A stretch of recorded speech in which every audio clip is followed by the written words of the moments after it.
Danny Gaffone for Pro Boxing fans, delighted to be joined in a very noisy Altrincham with Josh Warrington. Josh, good to see you. What did you make of Pat Brown's debut there? Big stoppage victory.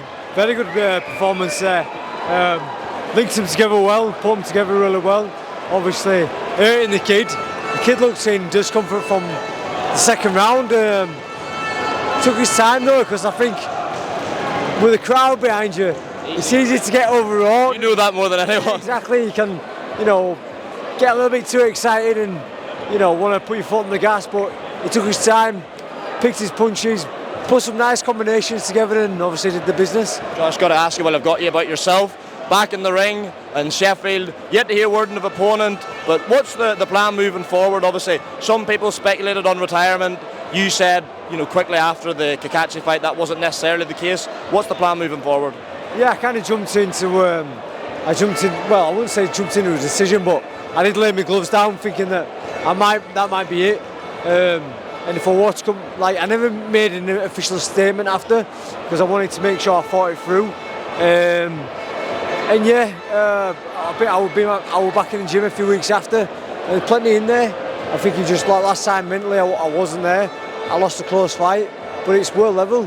And obviously when you look on paper, I've lost my last 3 fights, but arguably I could have won the fight against Lopez. I was winning the fight against Leigh and obviously I lost a close fight in the last one, so I haven't disgraced myself.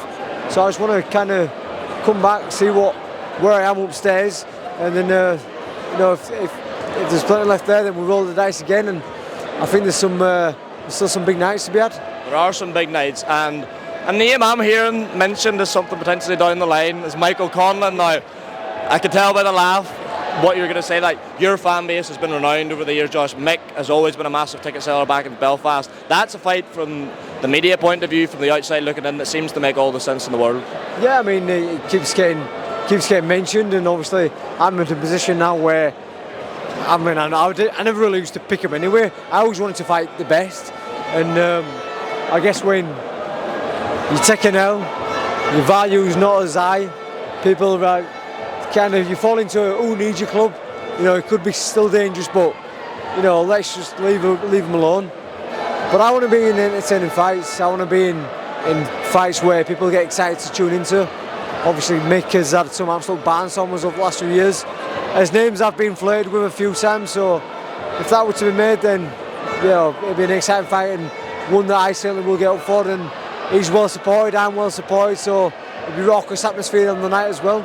It absolutely would be. Josh, a couple of quick ones and I'll let you get off. I've got to get your thoughts on a fight between two men you know very well, Leigh and Cacace, getting closer in Nottingham. Cacace, slight favourite, people playing on Leigh's inactivity, the success you were having him. What's your read on that fight? Break it down for us. Yeah, it's a funny one, because even though Anto's been active, I know that, I don't know fully, but I don't think he does super featherweight fantastically. And Leigh's moving up. Inactivity obviously is not great for anybody. That's speaking from my experience. I think Leigh had a great run and had good momentum behind him, keeping busy, with the Kanju fight, and then getting the Michael Conlan fight, and boxing behind closed doors, and just keeping himself busy. And but obviously that stops now since I boxed him. How much is that going to affect him? I don't know. I think one of them fighters can come out looking like an absolute world beater. I am probably just going to lean towards Cacace. He has got good boxing ability, but like I say, any one of them can come away looking absolutely fantastic.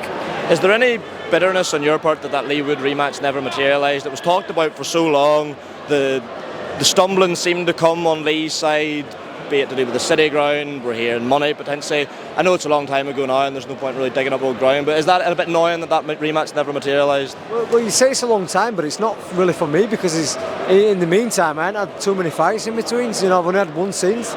So, and obviously you dwell on them fights where things you could have done. So yeah, definitely I'm annoyed with it, and because the fans wanted it, and it come down to I don't think it were just down to him. I think it went beyond that. I think it were down to the people who broadcast and stuff like that. So, I think like it still would be a big fight, but obviously he's got to take care of business, hasn't he? Last one, Josh Eubank Jr. Ben, who wins and why? I'm just going to go for Eubank Jr. Just to box him. Josh Warrington, thanks for the time, mate. Cheers, mate. Appreciate that. Thanks.